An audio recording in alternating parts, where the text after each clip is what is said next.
اعوذ باللہ من الشیطان اللعین الرجیم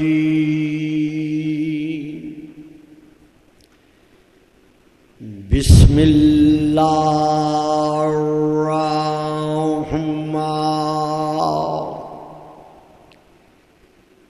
الرحیم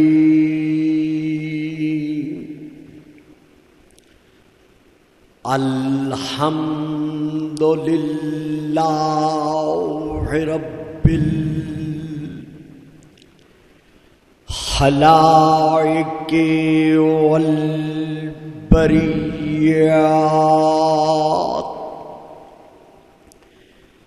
وعالم الجہر والخفیات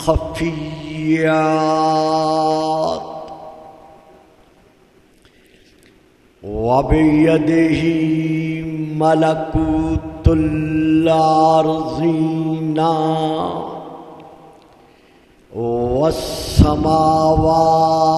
والسماوات والصلاة والسلام علی النبی الأمی القرشی الہاشمی اللبتہی المکی المدنی المبعوث علی العرب والعجم بالقاسم محمد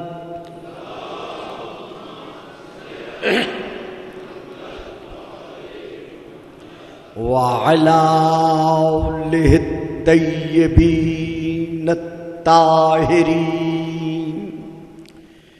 الشاکرین الصابرین الراشدین المہدیین اما بعد فقد قال اللہ تبارک وتعالی فی کتابہ المجید وفرقانہ الحمید وقولہ الحق یا ایہا الذین آمنوا اتقوا اللہ وابتغوا الیہ الوسیلہ صلوات۔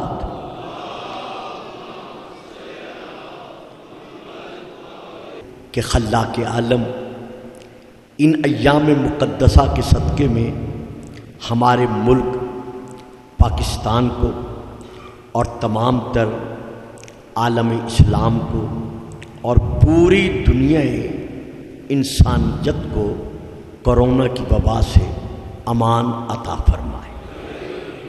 اسی طرح میں اس کے ساتھ ساتھ یہ گزارش کرنا بھی ضروری سمجھتا ہوں کہ ہم اپنی مرکزی حکومت، اپنی صوبائی حکومت، اپنی پاک آرمی، اپنی پاک پولیس پنجاب اور باقی جتنے بھی ادارے امن و امہ کے قیام کے لیے سرزمین پاکستان پر قائم و دائم ہیں اور اپنا اپنا فریضہ بخوبی انجام دیتے چلے آ رہے ہیں، ہم شیعان محمد و آل محمد پاکستان کی سرزمین کی حفاظت اور اس کی بقا کو اپنے ایمان کا حصہ تسلیم کرتے ہیں، اور تمام تر شیعہ اور غیر شیعہ مسلمان بھائیوں کے مابین امن عامہ کا قیام، بھائی چارے کا قیام، اخوت اور محبت کا پیغام دینا، یہ کل بھی حسینیت کا اثر تھا اور آج بھی مشن حسینیت کا اثر ہے۔ انشاءاللہ ہم منبر کی ذمہ داری کے اعتبار سے اور عزاداری کے اعتبار سے اپنی حکومت کے دست بازو بن کر رہتے تھے اور اب بھی رہیں گے، اور دعا گو بھی ہے کہ اللہ کرے کہ یہ ایام اسی طرح امن و امان کے تحت بسر ہوں جیسے خانوادہ رسول نے ہمیں امن و امان کا درس بخشا ہوا ہے۔ اگر کہیں میں اب آپ سے گزارش کر رہا ہوں کہ اگر کہیں عزاداری کے حوالے سے کوئی ایسی بات ہو جائے جو آپ کو مزاجن ناگوار گزرے تو آپ نے صبر کا دامن ہاتھ سے نہیں چھوڑنا، بلکہ اصلاحی پہلوؤں کو اختیار کرتے ہوئے آپ نے یہ ثابت کرنا ہے کہ ہم سید الصابرین کے بخشے ہوئے درس پر کل بھی عمل کر رہے تھے اور آج بھی عمل کر رہے ہیں۔ اس کے ساتھ ساتھ میں دعا مانگتا ہوں کہ جو بیمار ہے خدا ان سب کو صحت کاملہ عطا فرمائے۔ صاحبان علم و معرفت و محبت و مودت، میں نے اس وقت آپ کے سامنے سورہ نمبر 5 کی سورہ المائدہ کی آیت نمبر 35 کی تلاوت کا شرف حاصل کیا ہے، جس میں اللہ اپنی زبان بے زبانی کے ساتھ یہ ارشاد فرما رہا ہے، یا ایھا الذین آمنوا اتقوا اللہ، اے صاحبان ایمان ہر حالت میں تم راہ تقوی اختیار کرو، وابتغوا الیہ الوسیلہ، اور اللہ کی معرفت کے حصول کے لیے وسیلہ تلاش کرو۔ یعنی تلاش کرنے کا حکم ہے، بنانے کا حکم نہیں ہے۔ آیت میں حکم ہے کہ تم اللہ کی معرفت کے حصول کے لیے وسیلہ تلاش کرو۔ وصال رسول مقبول سے لے کر اس وقت تک شیعان محمد و آل محمد نے قرآن، احادیث رسول اور فرامین ائمہ علیہم السلام کے سائے میں جو اس آیت کی تفسیر تحریر کی ہے اور اب تک کرتے چلے آ رہے ہیں، وہ یہی ہے کہ ہمیشہ اللہ کی بارگاہ میں وسیلہ اسے ہم تسلیم کرتے ہیں جو تمام تر مخلوقات عوالم میں سے افضل ترین ہے۔ لیکن چونکہ آج کا سلسلہ تھوڑا سا مختصر ہوگا، اس کے اعتبار سے ایک سوال کیا جاتا ہے جو برابر ہوتا چلا آ رہا ہے، اور وہ یہ ہے کہ ایک طرف حکم ہے کہ وسیلہ تلاش کرو، دوسری طرف سورہ نمبر 40 میں آیت نمبر 60 میں اللہ زبان بے زبانی کے ساتھ ارشاد فرما رہا ہے، وَقَالَ رَبُّكُمُ ادْعُونِي أَسْتَجِبْ لَكُمْ، یعنی اللہ مومنین کو یہ حکم دے رہا ہے کہ تم مشکلات میں، حوادثات میں، رنج و غم میں جب بھی پکارنا چاہتے ہو، ادعونی، مجھ اللہ کو پکارو۔ یعنی یہ اللہ کا واضح طور پر حکم ہے کہ جب بھی تم مشکلات کے دلدل میں دھنس جاؤ تو اس دلدل سے نجات پانے کے لیے ادعونی، تم مجھ اللہ کو پکارو، فاستجب لکم استجب لکم، اور جب تم مجھے پکارو گے تو میں اللہ تم سے وعدہ کر رہا ہوں کہ میں تمہیں جواب دوں گا۔ درود پڑھیے گا، صلوات۔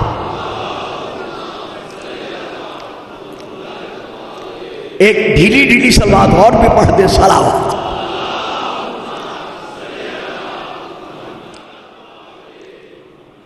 اسی طرح اسی سورہ المومن کی آیت نمبر 65 میں اللہ پھر ارشاد فرما رہا ہے، هو الحی لا الہ الا هو فادعوہ مخلصین لہ الدین۔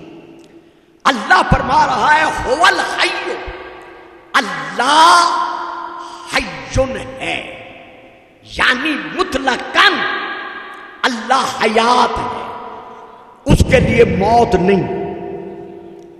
مطلقاً اللہ بقا ہے، اس کے لیے فنا نہیں۔ مطلقاً اللہ کمال ہے، اس کے لیے زوال نہیں۔ لا الہ الا ہوا، اللہ کے علاوہ اور کوئی معبود حقیقی نہیں ہے۔ فادعوہ مخلصین لہ الدین، جب بھی پکارنا ہے بس تم اللہ کو خالص مسلمان ہوتے ہوئے پکارو۔ یعنی حکم ہے اگر پکارنا چاہتے ہو مشکل کشائی کے لیے، حاجت روائی کے لیے، تو پھر کس کو پکارو؟ مجھ اللہ کو پکارو۔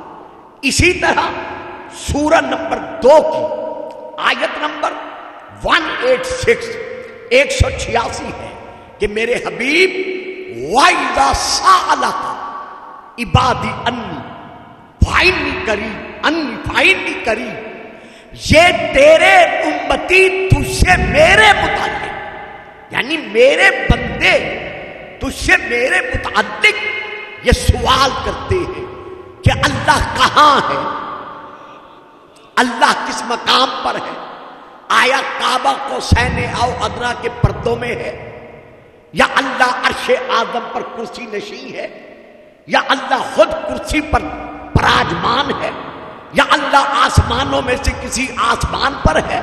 ہمیں سمجھایا جائے، بتایا جائے کہ اللہ ہے کہاں۔ وَإِذَا سَأَلَكَ عِبَادِي أَنِّي، جب یہ میرے بندے تجھ سے میرے متعلق سوال کرتے ہیں کہ اللہ کہاں ہے، تو انہیں بتا دو فَإِنِّي قَرِيبٌ، میں تمہارے قریب ہوں۔ تمہارا یہ سوچنا، تمہارا یہ تصور کرنا کہ اللہ کہاں ہے اور کہاں نہیں ہے، نہیں، مجھ اللہ کا فیصلہ سنو۔ فَإِنِّي قَرِيبٌ، میں اللہ قریب ہوں، اور کتنا قریب ہوں؟ اجیب دعوت الداعِ اذا دعان، جب بھی کوئی پکارنے والا کہتا ہے یا اللہ، وہ ایک مرتبہ کہتا ہے، میں کئی مرتبہ کہتا ہوں، پوچھ میرے بندے کیا کہنا چاہتا ہے۔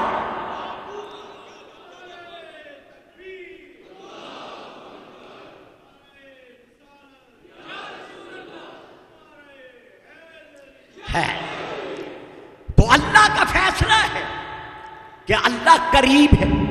اب پھر ہم نے یہ دیکھنا ہے کہ اللہ کس قدر قریب ہے، تو لئیے پھر میں قرآن کی آیت پڑھ رہا ہوں، سورہ نمبر 50، سورہ کا نام قاف، آیت نمبر 16۔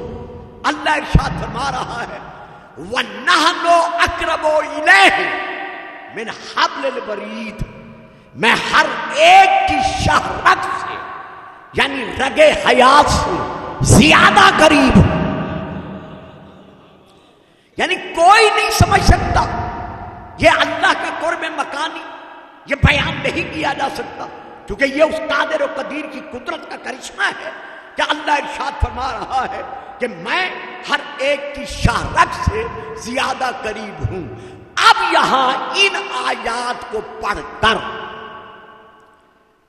جو صدیوں سے سوال چلا آ رہا ہے وہ یہ ہے کہ جب اللہ خود فرما رہا ہے کہ جو بھی مجھے پکارتا ہے، ندا دیتا ہے، صدا دیتا ہے، مشکلات میں، حوادثات میں گھر کر، تو میں اللہ اس کی صدا کو سنتا ہوں اور میں اسے جواب بھی دیتا ہوں۔ اور اللہ یہ بھی کہہ رہے فَادْعُونِی، کہ جب بھی پکارنا ہے مجھے پکارو۔ تو جب اللہ خود حکم دے رہا ہے کہ ہر مشکل میں مشکل کشائی کے لیے، ہر حاجت میں حاجت روائی کے لیے فادعونی، مجھ اللہ کو پکارو، تو پھر ہم یا محمد کیوں کہیں، پھر ہم یا علی کیوں کہیں، پھر محمد و آل محمد کو مشکل کشائی اور حاجت روائی کے لیے ہم کیوں پکاریں؟ اس کیوں کا جواب پھر قرآن دے رہا ہے۔ درود پڑھیے گا، سلام۔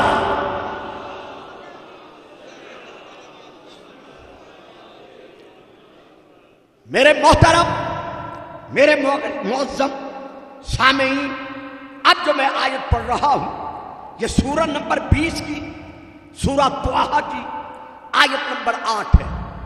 اللہ لا الہ الا ہوا لہ الاسماء الحسنی، اللہ کے علاوہ اور کوئی اللہ نہیں ہے، لہ الاسماء الحسنی، اور اللہ کے لیے پیارے پیارے نام ہیں۔ یہ ہے ایک آیت۔ اب میں دوسری آیت پڑھ رہا ہوں، سورہ الحشر کی آیت نمبر ہے 24۔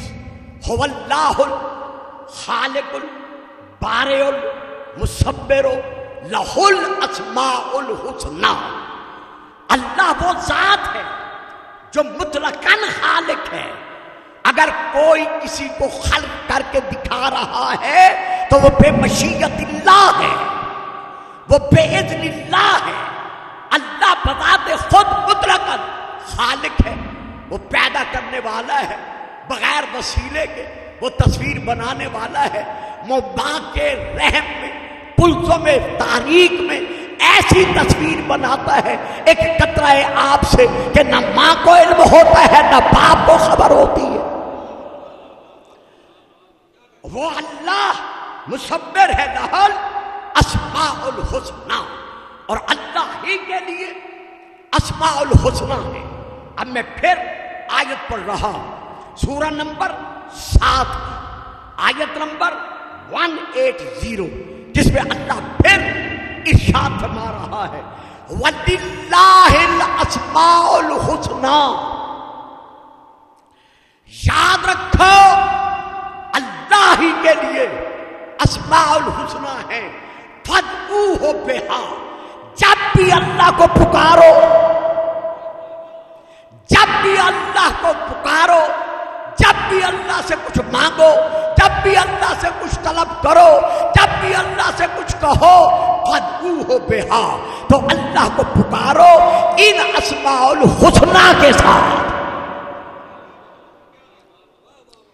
تو اب اللہ کا فیصلہ ہے کہ اللہ کے لیے اسماء الحسنى ہے، اور اللہ کو جب بھی پکارنا ہے انہی اسماء الحسنى کے ساتھ پکارنا ہے۔ شیعہ اور غیر شیعہ تقریباً تمام مفسرین نے یہ لکھا ہے کہ اللہ کے 100 نام ہیں، اور ان 100 ناموں میں سے ایک نام ذاتی ہے، یعنی اللہ۔ باقی 99 جو نام ہے، 99 جو نام ہے، وہ سب کے سب صفاتی ہیں۔ یہ ہے ایک قول۔ دوسرا قول یہ ہے کہ اللہ کے 5000 نام ہیں، ان 5000 ناموں میں سے ایک نام جو اللہ کا ہے وہ ذاتی ہے، یعنی خود اللہ۔ باقی جتنے نام ہیں 4999، یہ سارے کے سارے نام اللہ کے صفاتی ہیں۔ اسی طرح علامہ حسین مہدی ہاشمی صاحب کے پاس قم شریف میں ان کی لائبریری میں ایک کتاب ہے جس کتاب کا نام ہے اسماء الحسنى۔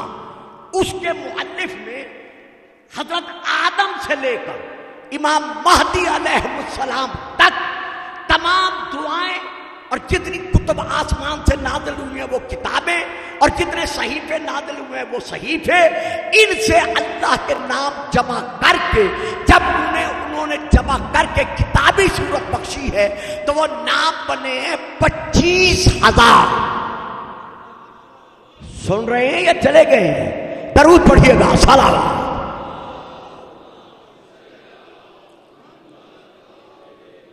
تو ان 25,000 ناموں میں سے ایک نام صرف جو اللہ ہے وہ اللہ کا ذاتی ہے، اور باقی جتنے نام ہیں وہ اللہ کے صفاتی ہیں۔ تو اب اللہ حکم کیا دے رہا ہے کہ مجھے پکارو کس کے ذریعے سے؟ وَلِلَّهِ الْأَسْمَاءُ الْحُسْنَى فَادْعُوهُ بِهَا، مجھے اللہ کو پکارو اسماء الحسنہ کے ساتھ۔ تو اب ہمارا فریضہ ہے کہ ہم یہ تلاش کریں، یہ دیکھیں اور اس نسل کو یہ بتائیں کہ وہ اسماء الحسنہ ہیں کون، جن کے وسیلے سے، جن کے واسطے سے ہم نے اللہ کو بلانا ہے، اللہ کو پکارنا ہے اپنی مشکل کشائی کے لیے اور اپنی حاجت روائی کے لیے۔ تو لیجئے میں پھر مکتب تشیع کی کتاب کا حوالہ دے رہا ہوں۔ کتاب کا نام ہے بہار الانوار، جلد نمبر 25، صفحہ نمبر 5، سطر نمبر 5 اور 6، مطبوعہ بیروت لبنان۔ میں وہاں سے لے کر یہ پڑھ رہا ہوں۔ قرآن الناطق حضرت امام الصادق امام ابن امام علیہ السلام سے صلوات۔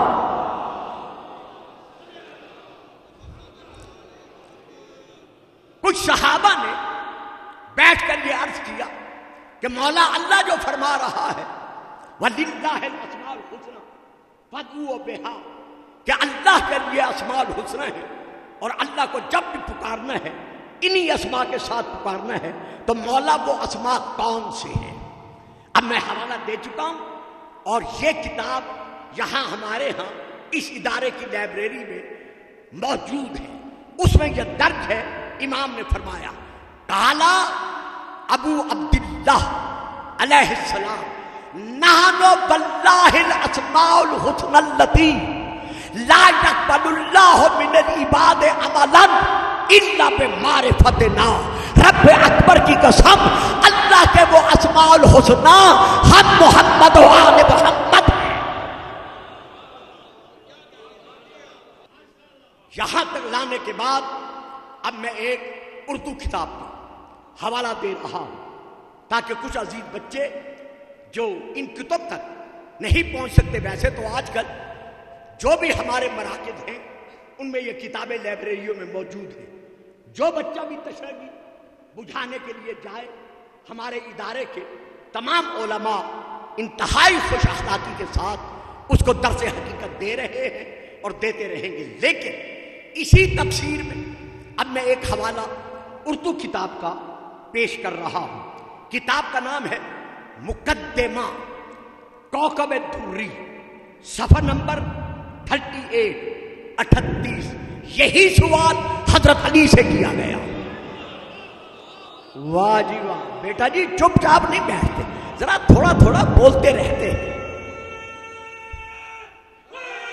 واہ، سلامت رہو، آباد رہو۔ یہی ہے، یہی جواب، یہی سوال مولا علی علیہ السلام سے کیا گیا۔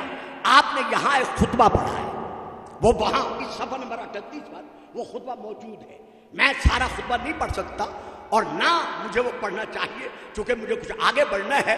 اس خطبے میں حضرت علی علیہ السلام ارشاد فرماتے ہیں، میں ترجمہ صرف آخری سطر کا کروں گا، پہلے لفظوں کا نہیں کروں گا۔ آپ فرماتے ہیں انا عین اللہ فی عرصہ ہی،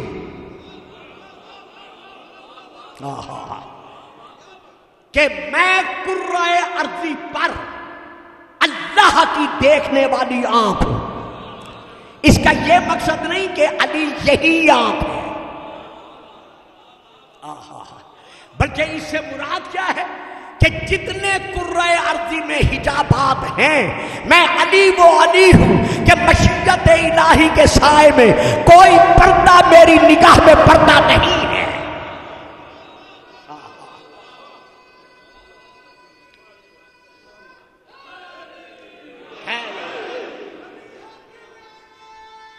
جیو ہے، بلکہ ہر ذرہ کائنات انا عین اللہ، مجھ علی کی نگاہ کے سامنے۔ خبردار کبھی نہ سوچنا میرے بچوں کہ اس عین سے مراد یہی بادامی آنکھ ہے یا یہی چمڑے کی اور گوشت والی آنکھ ہے یا یہی پتلی بالی آنکھ ہے؟ نہ، حضرت علی کے فرمان کا مقصد یہ ہے کہ ہر ذرہ کائنات مجھ علی کے سامنے ہے. اسی لیے تو مالک اشتر سے کہا تھا کہ تیری تلوار ہر اس شخص پر چلتی ہے جو تیری تلوار کی زد میں آ جائے، اور علی کی تلوار ہر اس شخص پر چلتی ہے قیامت تک جس کی پشت میں سے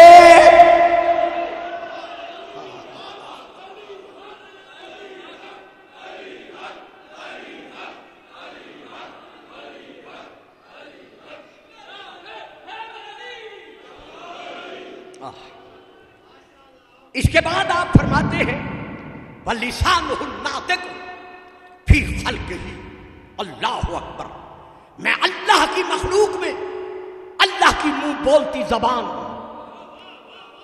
کوئی بات نہیں بیٹا، کوئی بات نہیں، بچے کو رہنے جیسے بیٹھتے ہیں اسے بیٹھتے.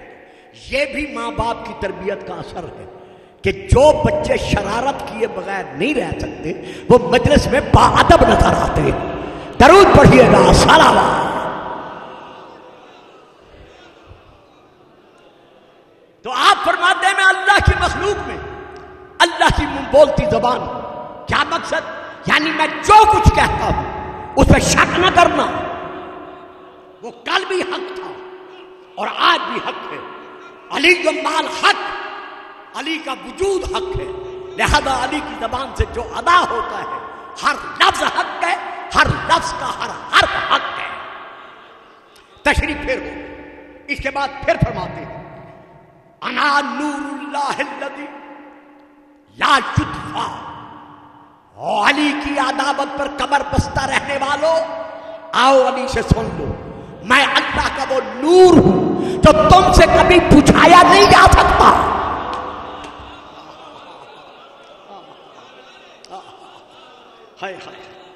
اپنی مادیت کی قوت میرے فضائل بحث کرنے میں، میرا نام مٹانے میں، میرے ذکر کو ختم کرنے میں تم جتنی صرف کر سکتے ہو کر لو، لیکن اللہ کا نور جو تم سے بجھایا نہیں جا سکتا.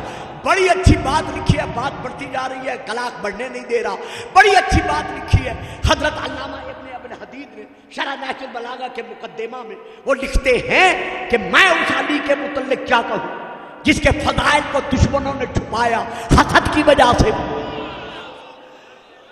اس کے باوجود اتنے فضائل ہیں کہ رسول کو فرمانا پڑا لو کان الریاض اقلاما بل بحور مدادا بل جن حسابا بل انس کتابا ما آس فضائل علی ابن ابی طالب. تمام پانی سیاہی بن جائے، تمام جنات محاسب بن جائے، تمام انسان کاتب بن جائے، تمام درخت قلم بن جائے، ہر شے ختم ہوگی لیکن علی کے ذکر کا چوتھا حصہ بھی کہ اللہ کا ذاتی نام اللہ.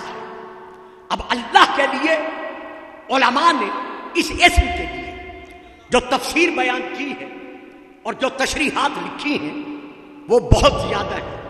میں ان میں سے کچھ عرض کر رہا ہوں وقت کی مناسبت کے ساتھ. کچھ مفسرین کے نزدیک اللہ الہا سے ہے. الہا جس کا معنی ہے سکانہ، یعنی اللہ کے ذکر سے سکون ملتا ہے. اسی لیے اللہ کو اللہ کہا جاتا ہے. جیسے کہ اللہ کا فرمان ہے قرآن میں اللہ خود ارشاد فرما رہا ہے الا بذکر اللہ تطمئن القلوب. خبردار، اطمینان قلب دولت سے، مال سے، صحت سے، خاندان سے حاصل نہیں ہوتا، بلکہ اطمینان قلب اگر حاصل ہوتا ہے تو اللہ کے ذکر سے حاصل ہوتا ہے. نمبر 2 کیلا کہا گیا کہ اللہ الہا سے ہے بمعنی فزع، کہ جب انسان خوف میں مبتلا ہوتا ہے تو اللہ اس کو امن و امان عطا کرتا ہے. لا تقنطوا من رحمت اللہ. کچھ علماء نے لکھا ہے یہ اللہ لا یلی ہو ولا تن سے ہے. اس کے معنی کیا ہے؟ مخفی ہونا، پوشیدہ ہونا، کیونکہ اللہ مطلقاً پوشیدہ ہے. اس کو کوئی دیکھنے والا نہیں دیکھ سکتا، نہ یہاں دیکھ سکتا ہے نہ وہاں دیکھ سکے گا. اس لیے اللہ کو اللہ کہا گیا ہے۔ اسی طرح کہا گیا ہے اللہ بمعنی تحیرہ ہے، یعنی ہر ذل عقل کی عقل حیران ہے، پریشان ہے کہ وہ اللہ کے لیے کہے تو کہے کیا، کہ وہ کب سے ہے، کہاں ہے، کب تک ہے، کیسا ہے۔ عقل حیران ہے، کوئی اللہ کے متعلق کچھ نہیں کہہ سکتا۔ اسی لیے تو رسول پاک نے ارشاد فرمایا تھا یا علی نہیں پہچانا اللہ کو کسی نے، سارے چپ کر گئے ہو جڑے سامنے بیٹھے ہو، نہیں پہچانا اللہ کو کسی نے مگر میں نے اور تو علی نے، اور نہیں پہچانا مجھے کسی نے مگر اللہ نے اور تو علی نے، اور نہیں پہچانا تجھ علی کو کسی نے مگر اللہ نے اور میں محمد نے۔ تو اسی طرح اللہ کا معنی ایک معنی ذات کبیر ہے، بلند و بالا، ایسی ذات جس کی بلندی کبھی تصور میں نہیں سما سکتی، لیکن جس معنی پر شیعہ سنی علماء کا اتفاق ہے وہ یہ ہے کہ اللہ بمعنی معلوہن ہے، یعنی معبود، عبادت کیا ہوا، یعنی حقیقی معبود اگر کوئی ہے تو وہ صرف اور صرف اللہ ہے۔ تو اللہ کے 25,000 ناموں میں سے اللہ کا ذاتی نام اللہ ہے، جس کا معنی معبود ہے۔ تو جو مصطفیٰ اللہ کو اللہ منوانے کے لیے خلق ہوا، كنت كنزا مخفيا فأحببت أن أعرف الخلق كنت كنزا مخفيا فأحببت أن أعرف فخلقت الخلق لكي أعرف کہ میں ایک چھپا ہوا خزانہ تھا، میں نے چاہا کہ میں کہلاؤں، میں نے خلق کو خلق کیا، یعنی ذات محمد کو خلق کیا۔ تو قرآن میں حضور کے کتنے نام ہیں؟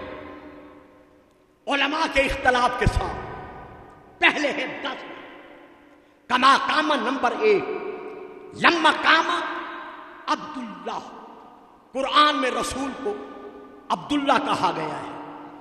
نمبر 2، طٰہٰ ما انزلنا علیک القرآن لتشقیٰ، قرآن میں رسول کو طٰہٰ کہا گیا ہے۔ نمبر 3، یاسین بالقرآن الحکیم، قرآن میں رسول کو یاسین کہا گیا ہے۔ نمبر 4، نون والقلم، قرآن میں رسول کو نون والقلم کہا گیا ہے۔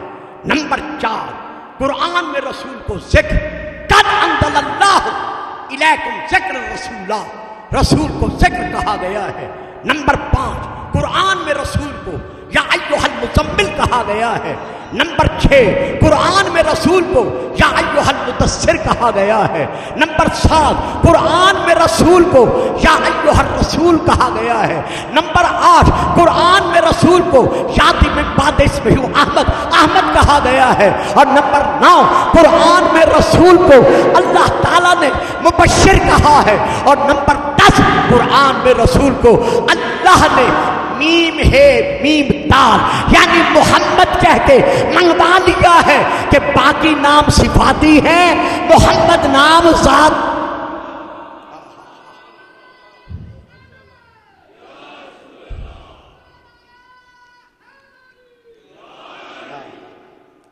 تو رسول کے قرآن میں یہ بیان کیا گیا ہے کہ 10 نام ہیں، لیکن نہیں، رسول کے قرآن میں علماء کے مطابق 400 نام ہیں جو کتب میں موجود ہیں، اور علامہ ابو بکر نے اپنی کتاب میں مالکی نے جو رسول کے نام لکھے ہیں وہ 1000 نام ہیں، لیکن تمام ناموں میں سے سارے نام صفاتی ہیں، واحد نام ہے محمد الرسول اللہ جو کہ رسول کا ذاتی نام ہے۔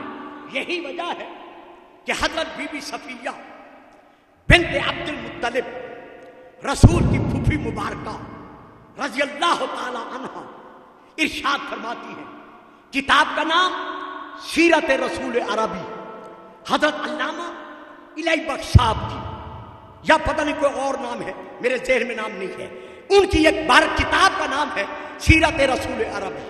اس میں انہوں نے لکھا ہے کہ بی بی فرماتی ہے کہ جب میں نے اپنے اس شہزادے کو آمنہ کی آغوش سے لے کر اپنے ہاتھوں کی زینت بنایا تو میری حیرت کی انتہا نہ رہی کہ اس کے دونوں شانوں کے درمیان جو مہر تھی اس پہ گوشت ابھرا ہوا تھا اور اس پہ لکھا ہوا تھا محمد الرسول اللہ۔ معلوم رسول بنا نہیں،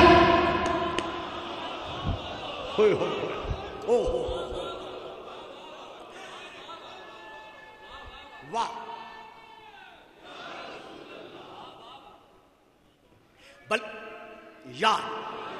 بلکہ جب سے ہے تب سے ہمارا رسول ہے، رسول ہمارا بنا نہیں۔ لیکن اس کے ساتھ ساتھ میں ایک اور حوالہ بھی دینا چاہتا ہوں جس میں حضرت ان علامہ صاحب نے، جنہوں نے اپنی کتاب میں یہ تحریر فرمایا ہے، ان کا نام ہے حضرت علامہ وحید الزمان خان صاحب دہلوی۔ ان کی کتاب کا نام ہے لغات الحدیث، جلد نمبر 2، آرام باغ کراچی کی یہ چھپی ہوئی ہے، میں وہاں سے لے کے پڑھ رہا ہوں۔ یہ لکھتے ہیں، الم تری کیف ضرب اللہ مثلا کلمۃ طیبۃ کشجرۃ طیبۃ اصلھا ثابت وفرعھا فی السماء۔ اللہ پاک و پاکیزہ کلمے کی مثال پاک و پاکیزہ درخت کے ساتھ دے رہا ہے جس کی جڑ زمین پر ہے اور شاخیں آسمان سے باتیں کر رہی ہیں۔ اب وہ درخت کون سا ہے جس کی جڑ زمین پر ہے اور شاخیں آسمان سے باتیں کر رہی ہیں؟ تو علامہ نے اپنی اس کتاب میں لکھا ہے کہ وہ درخت کون سا ہے؟ بیت اللہ میں بت شکنی کے وقت جب رسول نے کھڑے ہوئے بتوں کو توڑوانا چاہا تو علی کو پکار کر کہا کہ علی آؤ اور میرے شانوں پر کھڑے ہو کر ان بتوں کو توڑو۔ اب علامہ نے کیا لکھا ہے کہ یہ شجرہ طیبہ کون سا ہے؟ اپنی کتاب میں وہ یہ تحریر فرما رہے ہیں کہ اس شجرۃ طیبہ سے مراد کوئی اور نہیں ہے بلکہ کون ہے؟ شجرۃ طیبہ، الشجرۃ طیبہ رسول اللہ۔ شجرۃ طیبہ سے مراد خود رسول پاک ہے، وفرعھا علی، اور اس کی شاخ جو آسمانوں سے باتیں کر رہی ہے وہ علی ہے۔ وعنصر الشجرۃ فاطمہ، اور اس درخت کی جو جڑ ہے وہ جناب سیدہ فاطمہ ہے۔ وثمرتھا واولادھا الحسن والحسین، اور اس درخت کی جو پھل ہے، جو شاخیں ہیں، وہ کون ہیں؟ وہ حسن اور حسین ہیں۔ یہ لکھا ہے علامہ وحید الزمان خان صاحب دہلی میں، اور یہ لکھا ہے حضرت علامہ صاحب معارج النبوہ علامہ معین الدین وائز کاشفی نے، جلد نمبر 3 صفحہ نمبر 361۔ وہ لکھتے ہیں کہ بت شکنی کے وقت، جس وقت شاہ مردان نے اپنے پاؤں اس شہباز قدرت، شاہ سوار کعبہ قوسین اور پیشوائے کل مخلوقات عالمین کے کندھے پر رکھے، آن سرور نے فرمایا، ان سے سوال کیا کہ اے علی خود کو کس جگہ محسوس کرتے ہو؟ تو اس نے کہا یا رسول اللہ میں دیکھتا ہوں کہ پردے اٹھ گئے ہیں، انا عین اللہ، میں دیکھتا ہوں کہ سارے پردے اٹھ گئے ہیں اور میرا سر عرش کے ساتھ پہنچ چکا ہے، اور جس چیز کی طرف میں ہاتھ بڑھاتا ہوں وہ میرے قبضہ اختیار میں ہے۔ حضرت علامہ شیخ مفید علیہ الرحمہ نے یہ تحریر فرمایا ہے کہ سن 60 ہجری 25 رجب کا دن گزار کر 26 رجب کی رات میں فرزند رسول جگر گوشہ علی و بطول دربار بلید میں بلائے گئے۔ جب حسین نے جانے کا ارادہ کیا، سر پر نانے کا امامہ، دوش پر نانے کی ابا کبا، پاؤں میں نانا کی نالین مبارکہ، ہاتھ میں نانا کا عصا۔ جب حسین گھر سے چلنے لگے تو یہ روایت ذاکرین بھی بہت پڑھتے ہیں اور کتب میں بھی ہے، پاکستان میں رہتے ہوئے بھی میں پڑھتا تھا، پھر قم شریف میں جا کے میں نے تسلی بھی کی ہے اس روایت کے متعلق کہ جب حسین ولید کے دربار میں جانے لگے تو شریکت الحسین نے، نائبۃ الزہرا نے حسین کے دامن میں ہاتھ ڈالا، ہاتھ ڈال کر بی بی نے سر جھکا کر کہا، زہرا کا لال اگر برا نہ مانے تو میں آپ کو ولید کے دربار میں اکیلا نہیں جانے دیتی۔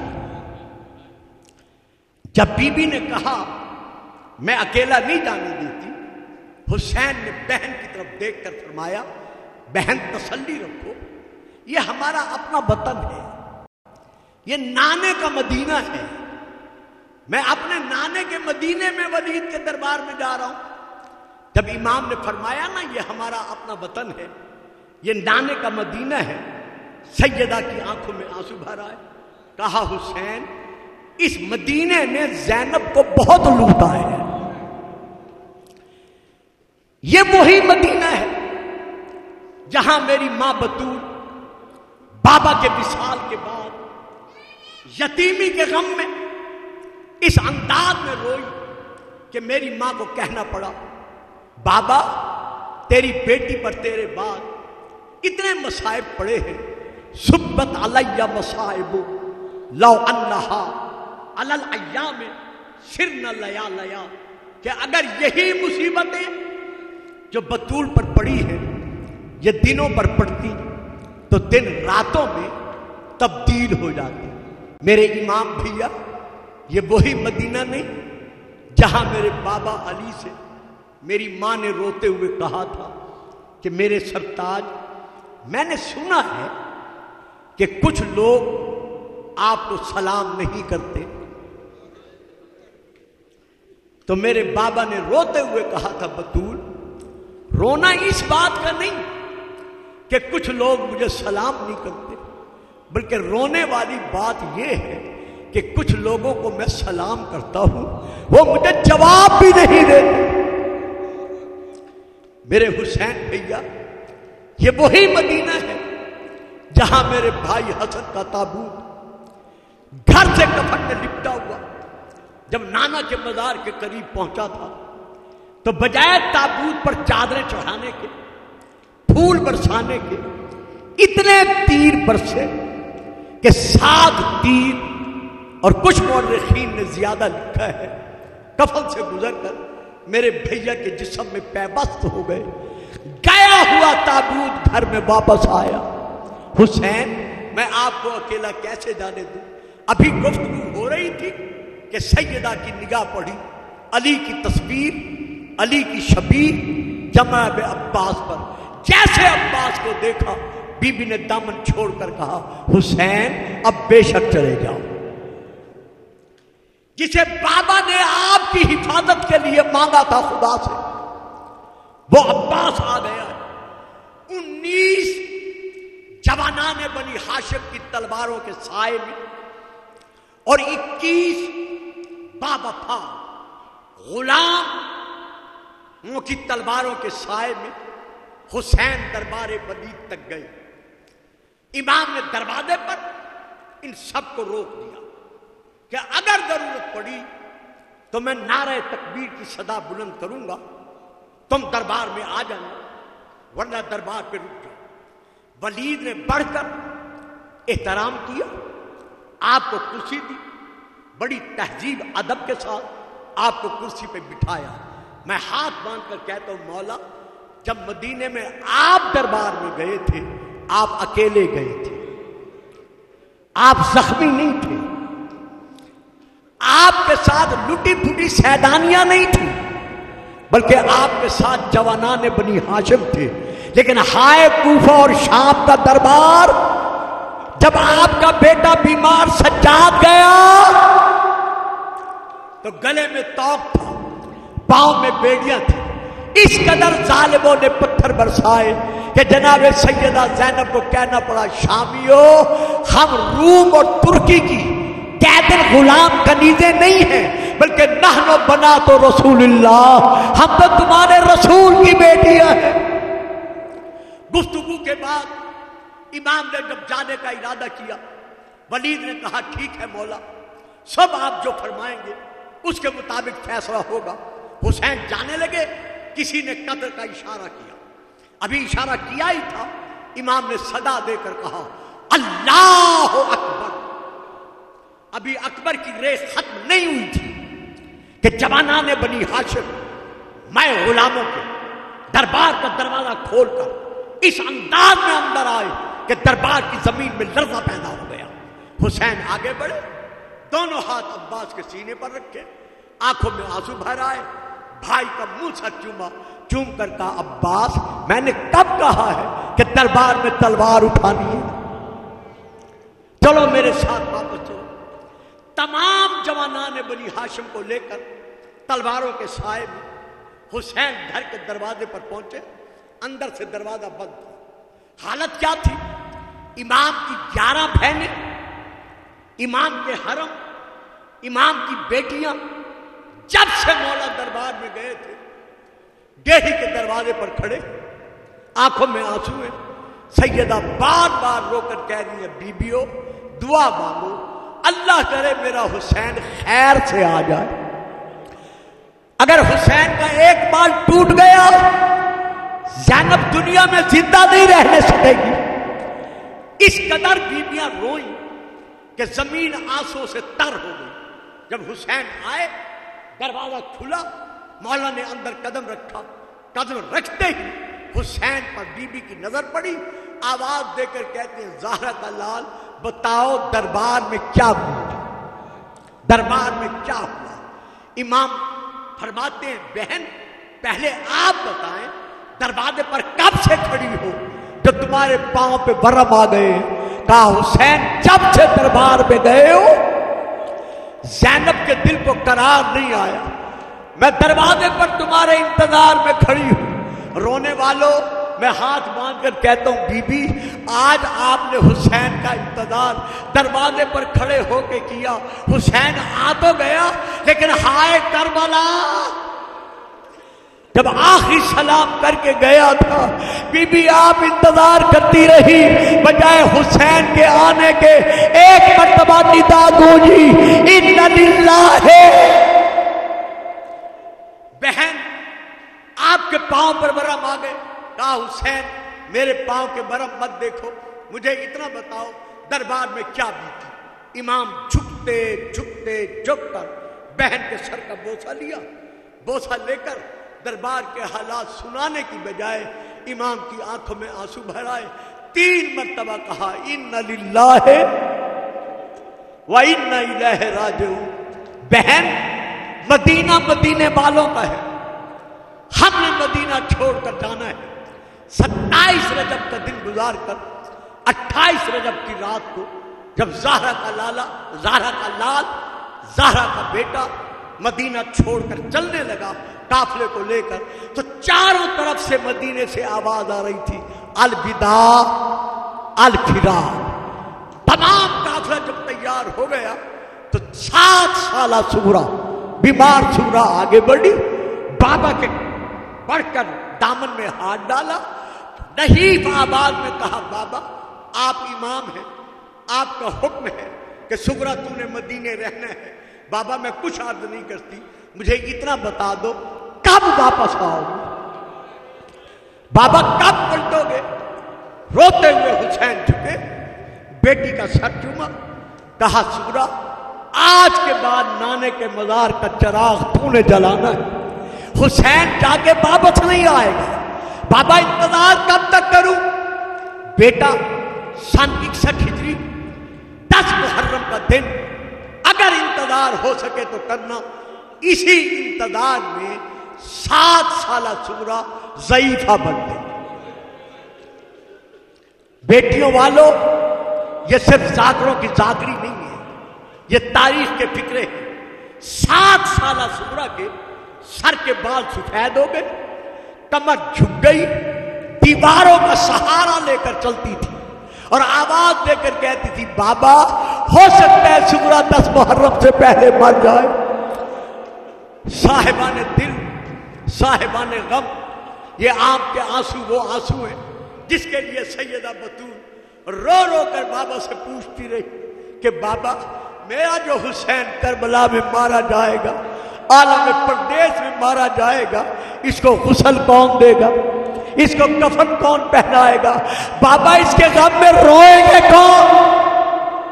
رسول نے فرمایا بیٹی گھبرانا، میں محمد تجھ سے وعدہ کرتا ہوں خدا ایک ایسی قوم پیدا کرے گا جو اپنوں کو بھلا کر تیرے بیٹے کے غم کا قیامت تک ماتم کرتی رہے گی۔ یہ اسی رسول کے وعدے کا اثر ہے جو آنکھوں کا سیلاب رکنے نہیں پاتا۔ جناب سغرا کمر جھک گئی، بال سفید ہو گئے، رو رو کے کہتی ہے بابا ہو سکتا ہے آپ کے وعدے کے دن تک سغرا زندہ نہ رہے، لیکن ہائے سن 61 ہجری 10 محرم نماز ظہرین کے بعد جب یہ بچی سوئی، ابھی سوئی تھی کہ تھوڑی دیر کے بعد چیخیں مار کر اٹھ بیٹھی۔ جیسے سغرا اٹھی، بی بی ام سلمہ بڑھی، بی بی ام البنین بڑھی، باقی بیویاں ہاشمیہ بڑھی۔ سغرا خیر تو ہے؟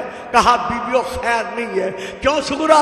رو کے کہا کوفہ کی طرف سے جو ہوا آتی ہے نانی، کل کنبہ کے رونے کی صدا آتی ہے نانی، نانی مجھے یقین ہو گیا ہے کربلا میں میرا گھرانہ اجڑ گیا، میرا بابا مارا گیا، میرا اکبر واپس نہیں آئے گا۔ الا لعنت اللہ علی القوم الظالمین۔ اللہم نحن نسألک زیادۃ فی العلم، صحۃ فی الجسم،